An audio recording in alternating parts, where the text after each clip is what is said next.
Bom dia, boa tarde, boa noite, independentemente da hora que você esteja vendo esse vídeo. Espero que você esteja feliz. Eu, por exemplo, não estou feliz. Por quê? Porque tá um calor do cão. E eu não sou uma pessoa feliz no calor, tá? Sou uma pessoa amargurada, sou uma pessoa triste, sou uma pessoa estressada. O calor me estressa de um jeito. Enfim, depois desse breve desabafo para descontrair, estou no livro, página 47. Vamos terminar nosso assunto sobre genética e entender como é que algumas coisas se manifestam. Por que você tem determinada característica e por que não tem também, herdado do seu pai e herdado da sua mamãe. Vamos lá, página 47 lá em cima, número 5. Como é possível que um filho aparentemente Como é possível que um filho apresente em suas células o mesmo número de cromossomos dos pais se ele é formado pelo encontro dos gametas masculino e feminino? Isso é devido à meiose. Lembra que é aquela divisão celular que forma os gametas que nós falamos na aula passada? Por quê? Porque, de acordo com a meiose, que nós vamos ver ali embaixo no livro de vocês, os cromossomos eles depois vão se duplicar, depois vão se dividir, para poder passar só a metade do número de cromossomos, tá? Depois vão se dividir de novo, desculpa. Vão se dividir duas vezes. Aí vão passar só a metade do número de cada um. Metade do seu pai, metade de sua mãe, forma você, serzinho de luz, iluminado. O que está no slide você copiado no caderno, hein? Presta atenção nisso. 6. O que deve acontecer com o número de cromossomos durante a formação de gametas? Sem querer dar a resposta, né? O número de cromossomos para a formação de gametas, primeiro eles se duplicam e depois eles se dividem, tá? A gente vai entender como é que isso funciona ali embaixo. Sublinha. O DNA tem a função de transmitir todas as características hereditárias. Ponto. Sublinha até aí. A partir do núcleo de uma célula gerada após divisão celular, parte de meiose ou todo por mitose, material genético de uma célula é passado de célula para célula filha. Vou explicar já já. Assim, o número de cromossomos de cada espécie se reproduz sexuadamente, mantém-se inalterado e de geração em geração. O que ele quis dizer com essa partezinha que eu achei até um pouco confuso? Para uma célula se dividir, ela tem dois processos, ou mitose ou meiose. Não vou entrar no processo de mitose, porque senão vou confundir a cabeça de vocês, eu não quero isso. Vamos ficar só no processo de meiose. De novo, o que é o processo de meiose? Eu acho que eu já dei isso na aula passada. Que é uma célula-mãe dá origem a 4 células filhas com a metade do número de cromossomos da célula-mãe. Então, que antes era 46 na espécie humana, agora vira 23, tá? E essa divisão celular só ocorre para a formação de gametas, só ocorre para a formação de espermatozoides e óvulos, tá?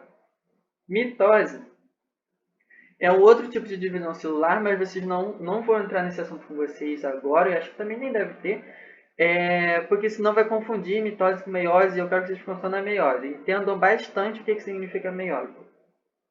Agora, cromossomos homólogos. Olhem um cromossomo, um X é um cromossomo, o outro X é outro cromossomo. Eles são homólogos, eles são parecidos, tá? Eles se cruzam, olha aí que bonitinho, dão a perninha, né? Depois deles darem a perninha, uma parte do cromossomo... Ele deve ter alguma cor no livro de vocês, aqui no meu ele é preto. Uma parte do cromossomo preto fica no branquinho e uma parte do branquinho fica no preto. Ou seja, eles recombinam o seu material genético, eles trocam o DNA. Isso eles recombinam. Essa recombinação acontece 23 vezes, porque nós temos 23 do nosso pai e 23 da nossa mãe. Então vai acontecer 23 vezes com cada cromossomo. E é isso que faz a gente ter características sempre diferentes uns dos outros. Isso que faz eu não ser parecido com você, que está ouvindo. Por exemplo, citar o nome de alguém aqui, do Bigode. Isso que faz eu não ser parecido com o Bigode e ele não ser parecido comigo. É isso que faz ele ter características parecidas com os pais dele e não ter parecidas com os meus pais. Deu para entender? É isso. Embaixo da fotinha vem, pode sublinhar. Como os cromossomos organizam-se em pares, para cada cromossomo há outro muito parecido com ele, com a mesma forma e mesmo tamanho. Definimos então que eles são cromossomos homólogos, tá? Agora a meiose. o ponto crítico da aula, pelo amor de Deus. Escuta com bastante atenção e me acompanha no livro de vocês para não ficar perdido. Porque se ficar perdido vai ter que voltar o vídeo e vai demorar mais ainda para terminar a aula e eu vou encher ainda mais o saco de vocês. Então presta atenção. Tem uma primeira célulazinha ali. Tá vendo que ela tem dois Czinhos que formam um X? E formam um cromossomo?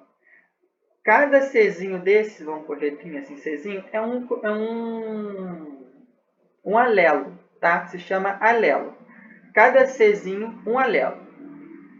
Esse Czinho junto forma um cromossomo, certo? Foi igualzinho de cima, o cromossomo homólogo que a gente viu, tá? Ele é representado por 2N. Por que 2N? 2, número de Czinho, tem 2 Czinho aí, N, qualquer coisa. Pode ser 2N, 2P, 2A, 2T, 2B e por aí vai, tá? Só que as pessoas calharam de usar 2N, porque 2 números, ok? Esses 2 Czinhos vão se unir e formar um cromossomo. Fechou? Fechou. Esse um cromossomo vai se duplicar. Lembra que eu falei que ele se duplica para depois se dividir? Então, a primeira etapa é se duplicar. Duplicou, mudou de célulazinha. Foi para a segunda célula. Na segunda célula já tem 2 cromossominhos. Esses 2 cromossominhos, na verdade, são 4 Czinhos. Tá? 4 Czinhos, um para cada lado e 2 pares de Czinhos dos cromossomos. Fechou?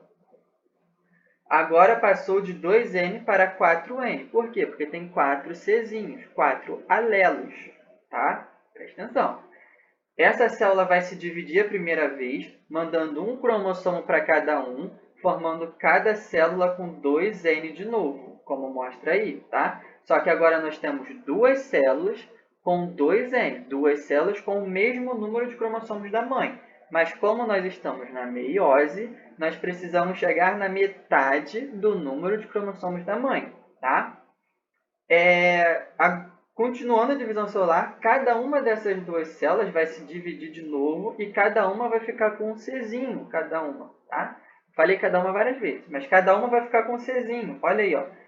Elas ficaram cada uma com um Czinho. E se você reparar bem, tem Czinho aí que está quase todo preto, uma partezinha branca. O outro Czinho está quase todo branco, uma partezinha preta, porque já aconteceu o que a gente estudou em cima dos cromossomos homólogos. As características já foram compartilhadas para ter a diversidade genética, tá? Então, nós temos, no final, 4 células diferentes, 4 células filhas, com a metade do número de cromossomos da célula mãe, que era 2N. Agora virou 1N cada célula filha, tá? Retomando tudo agora para vocês entenderem o conceito geral de meiose. Uma célula mãe vai duplicar o seu número genético, que vai dar origem a 4 células filhas com a metade do número de cromossomos da célula mãe, ok? E isso só dá origem aos gametas, espermatozoides e óvulos. Fechou? Só isso, a parte mais importante da aula, acredito que foi essa. O resto agora é o resto. Página 48 agora. Quando Mendel observou o cruzamento das ervilhas de sementes amarelas, ele chamou de azão, porque as amarelas apareciam mais. Com verdes, ele chamou de azinho, porque aparecia menos.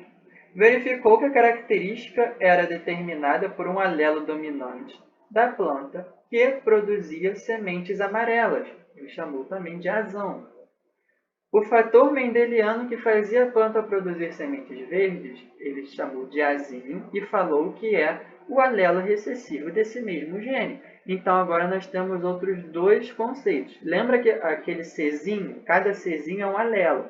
Então, aquele Czinho, eles podem ser alelos dominantes ou alelos recessivos. Depende de qual característica ele vai expressar, tá? Aí agora, onde é que eu parei na leitura? Recessivo, tá? Sublinha. Quando oh meu Deus, falei o nome do colégio.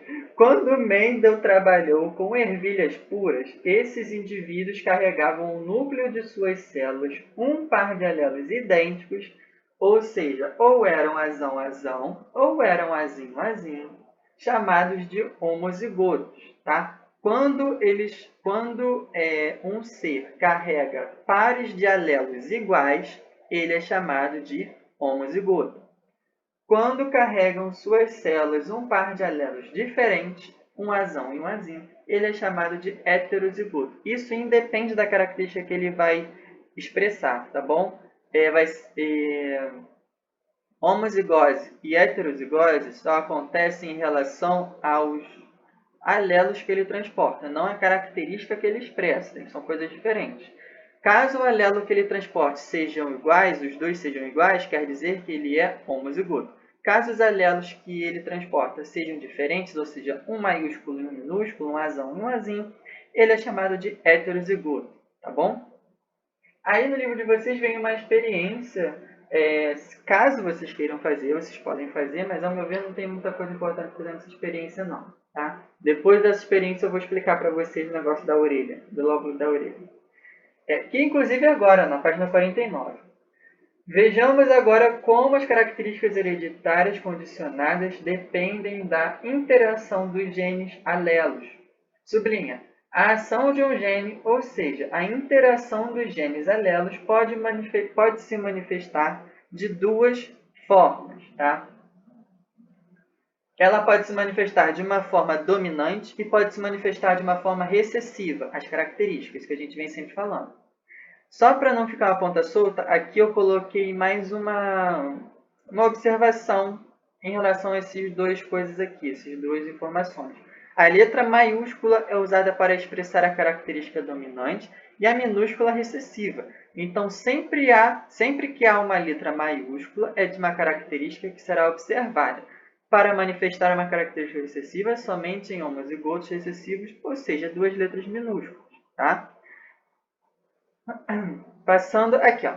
A ação dos genes é a interação dos genes alelos, ou seja, eu só expresso uma característica porque eu tenho uma interação entre os meus alelos nas minhas células, e é essa interação que vai formar essa característica. Por exemplo, bota a mão na sua orelha aí agora. O lóbulo da sua orelha é como se fosse essa barriguinha aí para baixo da orelha. No livro de vocês tem a foto, se não conseguir entender o que é. Só existem na humanidade dois tipos de orelhas. Uma orelha com o lóbulo solto e uma orelha com o lóbulo preso. Colado, descolado e colado, tá? A minha, por exemplo, é descolado. Vocês pode ser que tenha alguém que seja colado, pode ser que tenha que seja descolado. E tudo bem, tudo normal, isso não é indicativo de doença, tá? Pelo amor de Deus. Isso só quer dizer que é uma característica que você herdou dos seus pais. Quando você tem o lóbulo da orelha descolado, quer dizer que você tem um gene dominante, pelo menos, nas suas células. E ele dominou a característica de ser colada, tá? O lóbulo da orelha descolado domina, ele é dominante sobre a orelha colada. Então, todo mundo que tem a orelha descolada tem pelo menos um dos alelos maiúsculos, um dos alelos dominantes. Eu, no caso, tenho descolado, tenho um ou dois alelos dominantes, alelos que vão dominar a característica recessiva que é do lóbulo colado. Para uma pessoa ter o lóbulo da orelha colada, quer dizer que ela tem os dois alelos recessivos, os dois alelos minúsculos. Só para ficar claro que eu não sei se vocês estão conseguindo entender, quando eu falo de alelos que recebe, é porque a configuração genética de uma mulher ela é dada por XX, e a configuração genética de um homem ela é dada por XY. Então, para não expressar XX e XY, eu escolho outras letras para poder expressar no lugar. Por exemplo, um azão e um azinho. Ó, isso aqui pode ser azão, azinho e azão, azão. Ok? É daqui que saem esses azão que a gente usa para poder falar sobre as características, tá? A mãe tem duas probabilidades, dois alelos para poder passar para a criança, e o pai também tem dois. Só que o da mãe é configurado como XX e o do pai é configurado como XY, tá? E isso aqui pode variar entre todas as outras formas. A terceira forma é essa, ok? Então é assim que saem sempre as duas probabilidades. Falando do lóbulo da orelha, a minha configuração, por ser descolada, pode ser essa aqui, dos dois maiúsculos, ou pode ser essa aqui, de um maiúsculo e um minúsculo. Caso você tenha o lóbulo da orelha descolado, a sua configuração só pode ser azinho, azinho, tá? Mas isso só para a característica do lóbulo da orelha descolado. Ok? Espero que tenha ficado claro e vocês tenham entendido. Vamos voltar para o livro agora. Pode sublinhar quando fala dominância. Um gene domina o outro que não se evidencia. Manifesta-se apenas a característica do gene dominante. O outro gene, chamado de recessivo, não se manifesta. Agora, a ausência de dominância, ou dominância incompleta, que eu prefiro chamar de característica recessiva, ou manifesto da característica recessiva. Não gosto desse nome que ele botou. Os dois genes se manifestam condicionando uma característica intermediária, quando não há dominância. Quando há uma característica recessiva, os dois genes vão se manifestar caracterizando uma outra característica, tá bom? Embaixo. Para exemplificar a interação dos genes alelos, faremos a seguinte suposição. Há um gene o qual afirmamos ser dominante para a cor castanha dos olhos da mãe, que devemos chamar de azão, e um gene do pai para olhos azuis, o gene azinho, o qual chamaremos de recessivo. Então, olha a situação que ele deu. E a situação que ele deu foi que, para eu ter olhos castanhos, eu tenho que ter um alelo dominante no meu gene. Para eu ter olhos azuis, eu tenho que ter alelos recessivos no meu gene, ok? Número 7. Como o gene da mãe para a cor de olhos domina o gene advindo do pai? Qual cor dos olhos a criança terá? Então, o gene da cor da mãe vai dominar porque ele manifesta uma característica de dominância, ok? Qual a cor dos olhos da criança? A cor vai ser castanho, porque se ele na situação disse que a mãe necessariamente vai passar o azão, então a criança só vai poder nascer com olhos castanhos. Porém, se a mãe for dessa configuração aqui de azão, azinho, e ela passar o azinho, o pai, que é dessa configuração aqui de azinho, azinho, vai passar necessariamente um azinho, formando uma criança de azinho, azinho, manifestando então a cor azul dos olhos, ok? Agora, se a mãe for dessa característica aqui, de azão, azão, a criança vai nascer 100% de certeza com olhos castanhos, tá? E isso aqui não é uma coisa inventada, tá? Existem exames para codificar seu material genético hoje em dia e você pode ver e transformar todas essas características nessa configuração aqui e você consegue entender qual característica é mais provável de você passar pelos seus filhos. Igual essa de olhos azuis. Se você quiser ter uma criança de olhos azuis, você pode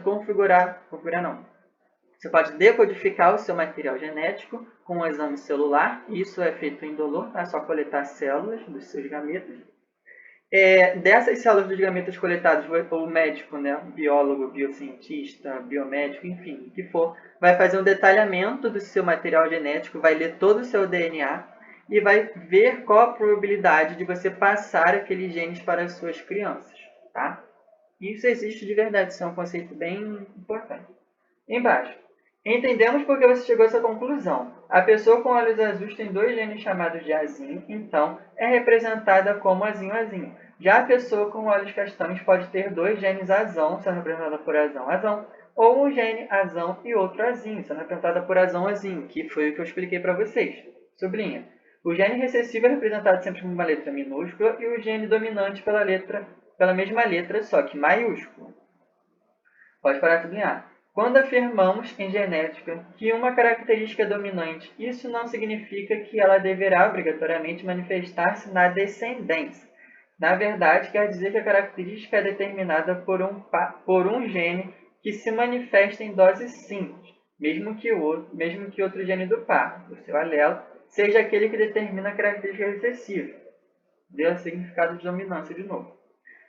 O indivíduo homozigoto azão-azão e azinho-azinho forma apenas um tipo de gameta, 100% azão ou 100% azinho, porque ele só tem um tipo para doar. Já o indivíduo heterozigoto forma dois tipos de gameta, 50% azão, 50% azinho, porque ele tem dois tipos para doar, tá bom? Página 50 agora. Portanto, podemos afirmar, de acordo com a suposição levantada anteriormente, que o gene do pai, azinho, é recessivo em relação ao da mãe, azão, dominante. Como o gene dominante predomina sobre a característica do gene recessivo, o filho terá maior probabilidade de ter olhos castanhos. Para o filho ter olhos azuis, precisaria receber dois genes recessivos, azinho-azinho. Observe os esquemas de possibilidades para a cor dos olhos dos filhos. Ele está falando de novo o que eu falei para vocês, né? Primeira suposição do pai sendo azinho azinho, da mãe azão azão. Os filhos, né? Filho ou filha, vai nascer 100% com olhos castanhos, aqui o sexo independe.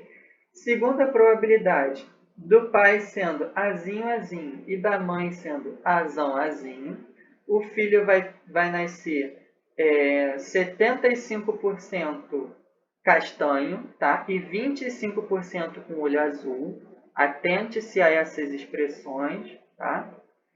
Não é 55, não é 50 para 50%. Terceira suposição seria com o pai de olhos azuis e a mãe de olhos azuis, então o filho nasceria 100% de chance com os olhos azuis. Aqui ele agora está misturando a cor dos olhos, tá? Agora, a primeira suposição do pai com os olhos castanhos, mas ele é heterozigoto, um alelo dominante e um recessivo. A mãe é a mesma coisa, olhos castanhos, heterozigota, com um dominante e um recessivo. Daí já vem uma gama de probabilidades diferentes, porém a temática é a mesma. Só vai ter 25% de nascer uma criança com olhos azuis e 75% da criança nascer com olhos castanhos, porque a proporção é de 3 para 1, tá? 3 filhos vão nascer com olhos azuis e um filho vai nascer, 3 filhos vão nascer com olhos castanhos e um filho vai nascer com olho azul. Outra suposição, o pai de olho castanho, a mãe de olho castanho heterozigoto, um azão e um azinho, a mãe de olho castanho homozigoto com 2 azões. Os filhos vão nascer 100% com olhos castanhos. E por última suposição, o pai de olho castanho com homozigoto dominante, azão-azão. A mãe castanho, homozigoto dominante, azão-azão. O filho vai nascer só castanho, olho castanho. Isso aqui é uma coisa bem confusa, tá? Mas dá para saber se o filho é realmente filho daquele pai, tá? Eu sei que isso é muito machista de se falar, meninas, mas algum tempo atrás, isso bem antigamente, né, quando começou esse estudo da genética, as pessoas elas ficavam procurando defeitos e se uma criança não nascesse parecida com o pai, logo falava que a mãe estava traindo e tudo mais, né? Aí tudo disso que veio esses estudos, essas coisas para tentar desmistificar, essas babosadas todas que o machismo cria. Mas vamos lá agora. Genótipo e fenótipo. Essa parte aqui é interessante. Há várias características humanas em que ocorre a influência dos genes dominantes e recessivos, mas o ambiente também influencia em muitas características. Sublinho. A maioria dos casos, sublinho até o final, na maioria dos casos, uma característica é influenciada tanto pelos genes quanto pelo ambiente. Por exemplo, uma pessoa que tenha tendência genética para a obesidade pode manter o peso ideal controlando sua alimentação. Nesse caso, o fator ambiental, a alimentação, impede que um possível defeito genético apareça. Vou explicar de outra forma para ficar claro, tá? Olha para cá, exemplo que eu botei aqui. A cor de uma pétala. Por mais que tenha os genes que determinam a cor de uma pétala, ela pode expressar no ambiente de uma forma mais atrativa. Por exemplo, se você for numa floresta, você vai ver que existem pétalas de flores de várias cores. Às vezes elas têm pintinhas, às vezes ela tem mais de uma cor, às vezes ela tem tonalidades diferentes. E isso é o que faz a flor ter essa cor. Por exemplo, se ela for toda rosa, mas ela tem tons diferentes de rosa. Se ela for toda rosa, mas ela tem pintinhas pretas em rosa. Se ela for rosa, é branca e por aí vai. Esses outros fatores, sem ser a cor rosa, quem faz é o ambiente. Pode ser a luminosidade do sol, pode ser que ela seja mais atrativa para atrair polinizadores, para ela conseguir se reproduzir. E tudo isso varia também em como que ela se expressa. Ela pode ter o gene para a cor rosa, mas ela vai se expressar de outras formas. O ambiente vai influenciar na forma com que ela expressa aquela característica. Outro exemplo. Flores em locais mais frios têm tendência a serem mais brancas. Por exemplo, se você ver algum lugar mais frio, você vai achar flores mais brancas. Agora, flores em locais mais quentes têm tendência a ter cores mais vibrantes. Se você for numa floresta, em locais mais quentes, você vai ver cores mais vibrantes, tá? É disso que eu estou falando. do fator de interação entre o gene, gene, fenótipo, meio ambiente, tá? Então a gente fica nessa ideia que genótipos são as características herdadas definidas pelos genes recebidas pelos pais. Exemplo, o azão azim determina a cor dos olhos castanhos. Agora já estou em outro exemplo, hein? Fenótipo, características que conseguimos observar em um indivíduo que são influenciadas pelo ambiente. Exemplo, olhos mais claros quando na luz do sol. Existem pessoas que possuem olhos castanhos, mas quando elas estão no sol, na praia, ou só no sol mesmo, pegando o sol, a cor dos olhos dela modifica para castanho mais claro, um mel, essas coisas assim. Vocês já devem ter ouvido falar sobre isso. Essa junção do Sol, da claridade do Sol, com o gene que deu a característica para os olhos castanhos, forma o fenótipo que podemos observar no indivíduo, que confere a ele a cor de mel nos olhos ou a cor de castanho mais claro nos olhos. A mesma coisa acontece com as flores que eu expliquei aqui em cima, tá? Da cor das flores. Genótipo e fenótipo é uma coisa maravilhosa quando você entende, então espero que vocês tenham captado. Livro agora, pode sublinhar o parágrafo todo. Nessas características herdadas, nossas características herdadas são definidas pelos genes passados de pai para filho, que recebem o nome de genótipo, enquanto as características conseguimos observar em um indivíduo, animal ou vegetal, como a cor dos olhos ou pelagem, cor do tipo de semente, cor das flores ou frutos, chamamos de fenótipo. O fenótipo também pode ser influenciado por fatores ambientais. Então, para não confundir, fica em gene, genético, fenótipo, ambiente, tá? Gene você herda dos seus pais, fenótipo você tem um ambiente que ajuda e influencia a expressar a característica. Número 8. Se uma pessoa branca for à praia por vários dias seguidos e ficar exposta ao sol, ela ficará com uma tonalidade de pele, com outra tonalidade de pele, a morena. Em sua opinião, ocorreu modificação no genótipo ou no fenótipo do indivíduo? Justifique sua resposta. Então, o que mudou foi o superficial dela em contato com o ambiente. Então, o que mudou, onde teve a modificação, foi o fenótipo, tá? E essa modificação ela ocorreu devido à exposição ao sol, a influências ambientais. Nada de muito complicado. E agora, na página 51, para a gente terminar falando sobre engenharia genética. Eu só vou até engenharia genética com vocês, tá? Mas olha o que eu coloquei aqui no slide. Eu coloquei as raças de cachorro e a história um pouco da humanidade. Esse negócio de raça de cachorro eu queria contar para vocês como é que funciona, como que isso surgiu. Mas eu vou deixar para fazer isso numa aula ao vivo, que aí eu conto melhor para vocês e a gente vai batendo um papo, porque isso é uma história realmente muito interessante. Por que existem tantas raças de cachorro e como que elas surgiram? E foi na Segunda Guerra Mundial, fica aí o spoiler. E é tudo uma engenharia genética que fizeram com cachorros. Isso eu conto para vocês numa aula ao vivo, porque senão a aula vai ficar enorme. Aqui eu vou me ater só mesmo à engenharia genética e a produtos alimentícios. Vamos lá, 51 lá em cima. O uso da engenharia genética no cultivo de plantas é realizado há algumas décadas a partir de estudos de vários setores do agronegócio. São muitos os exemplos aplicados com direcionamento genético de espécies em plantas com potencial alimentício que incluem, sublinha, aumento de sua resistência, alteração de tamanho e sabor, melhora na produtividade, entre outros fatores. O melhoramento genético visa alterações do genótipo das plantas, trazendo uma série de benefícios. Pode parar de sublinhar. Porém, existe o outro lado, que consiste em como controlar as modificações genéticas. O grande problema hoje está em regulamentar todas as mudanças genéticas e desenvolver planos que possam assegurar que essas plantas modificadas não interfiram no patrimônio genético de nossas plantas nativas. Então, o que acontece? A engenharia genética ela muda o DNA das plantas, aumentando o melhoramento, sua resistência, seu tamanho, seu sabor, produtividade, por aí vai.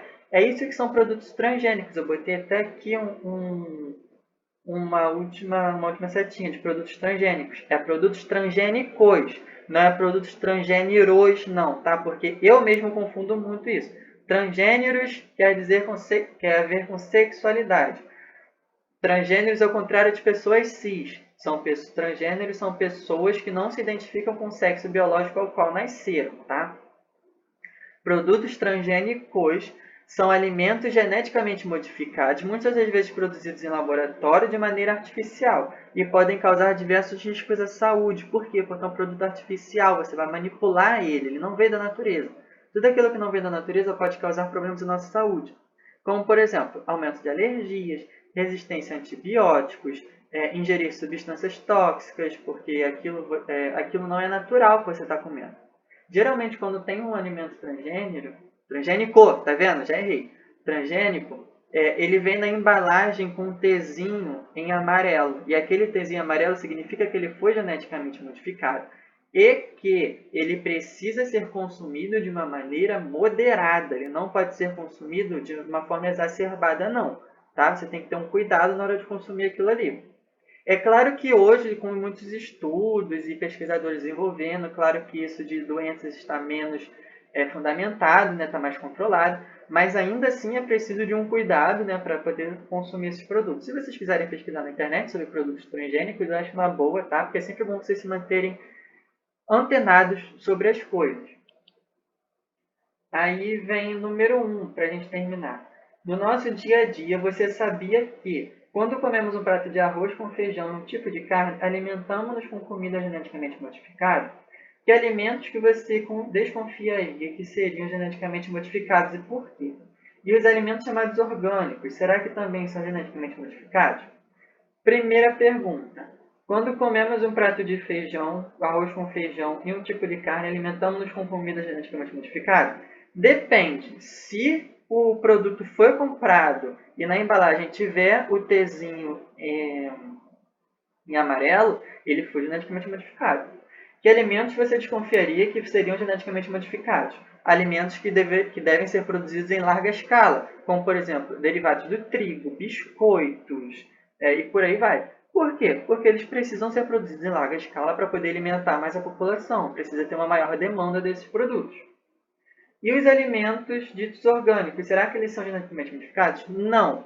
Alimentos orgânicos, eles não são geneticamente modificados porque eles são cultivados diretos da terra, tá? Sem uso de agrotóxicos e conservantes e tudo mais. Agrotóxicos são produtos que fazem as plantas crescerem mais fortes e melhores. Conservantes são produtos que fazem as plantas demorarem mais para estragar. Acredito que todos tenham entendido, tá? Qualquer dúvida a gente tira na aula ao vivo. A página 52 ele fala sobre combinações genéticas, mas eu não vou passar para vocês, porque senão vai ficar muita coisa. E eu estou puxando para um outro lado da genética, que eu acho um lado mais interessante, que nós ainda vamos falar de raça de cachorro. Falamos sobre produtos transgênicos, genótipo, fenótipo, meiose. Tem uma partezinha mais interessante que eu estou puxando. Então não vou dar hibridismo com vocês e combinações gênicas, tá?